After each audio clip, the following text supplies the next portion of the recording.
So, Brian, one of the things that fascinated me in the most recent UFC fight, the one that took place on Wednesday, was that with this no audience environment during Anthony Smith's fight, when they went to the corner in between rounds and the cameras are right there and the corner's there, where he's talking about his teeth being losing teeth, and his trainer then saying, breathe in, don't pant. I felt like we were getting a really good, fly on the wall look, more than normal, more than usual. When you have the crowd noise and the commentators chiming in, I felt like we were really in the corner with them. Yeah. In a moment where that ice pack's right on the face, he's talking about losing teeth. They've got a minute to get him ready to go back out. Something that I thought about was, I wonder if this is going to be a value add, right? Added value for the viewer that's watching this, kind of compensating without that fan energy, really hearing and seeing what goes on. Because even though you can normally catch this during their traditional broadcast, it just seemed to be amplified during this particular broadcast. It felt like we were closer to being almost like leaning in the corner with them because of the lack of that ambient sound that was going on.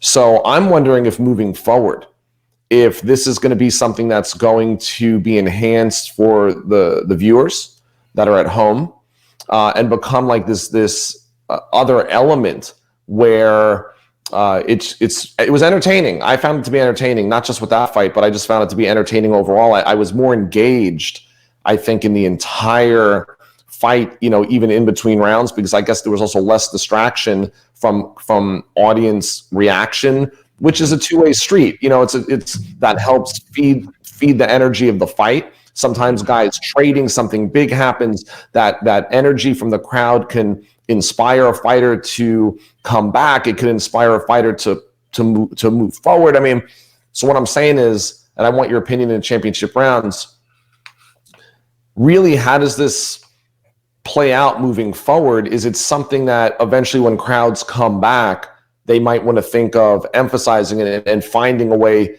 to provide more of those, added value, assets to the broadcast?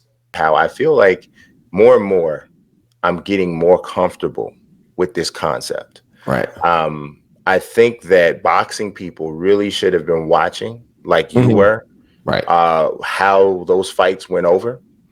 There were a lot of people who said that they actually enjoyed what I would describe as that intimacy that you described with the actual environment, with the action. You could hear everything. You can hear punches, you can hear trash talk, you can hear just in octagon rhetoric. You can hear all of that stuff. You can hear panting. Like, you could literally start to hear when somebody got tired because you could pick up the breath.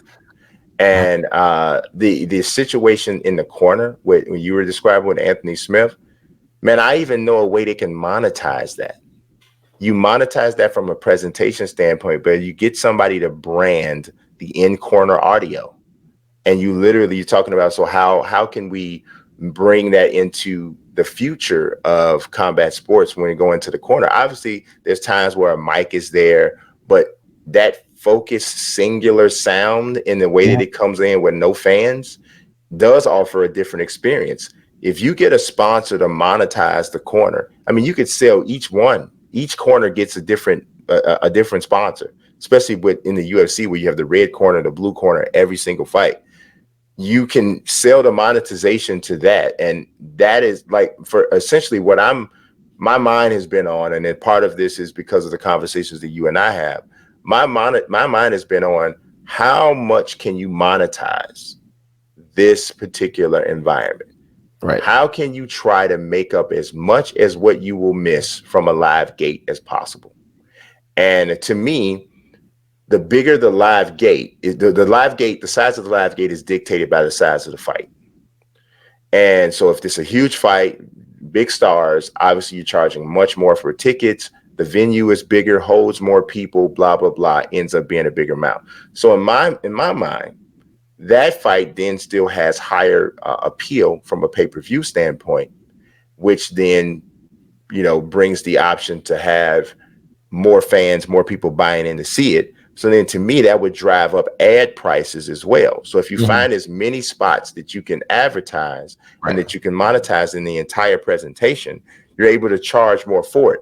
Like I said, I don't know that you could ever get to a point where you're duplicating a $19 million gate and all kinds of ridiculous, crazy gates that you see sometimes for the biggest fights.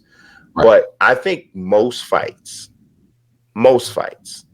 you could get somewhere close with creative advertising and sponsorship, because this is a different whole thing. I mean, if you see the ratings that the ESPN is delivering right now for the few sports that they're producing, it's through the roof. What was the viewership on Wednesday's UFC fight? They haven't. I don't know if that dropped yet. Let me double check and see. I'm curious about Wednesday. I'm not expecting a pay-per-view number yet for Saturday. Right. But I'm expecting to see if they maybe posted a rating that they could usually do for that. Let's see. Right. Yeah, it doesn't look like anything has been posted. I wonder why, because usually it's only Friday.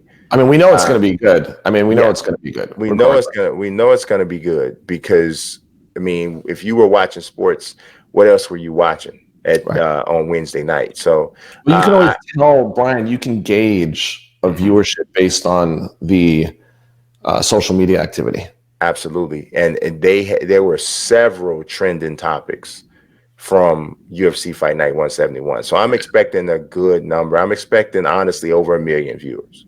Right. Well, you know what? Maybe not, because you know why the numbers aren't out yet? I forgot. This was a whole entire ESPN Plus. Okay. So it's behind them. So that's why the numbers aren't out yet. Right. ESPN will have to release those numbers. It's not going to be coming through Nielsen the same way some of the other ones will. So, but yeah, I mean, I agree. There are some definite benefits watching from a fanless environment. It just gives a totally different sort of I mean, I'm going to be honest. There were times during UFC Fight Night 171 and 249 that I forgot that there were no fans. I forgot, because I'm just watching the fight, and I'm gonna be honest. I can't really say I missed it.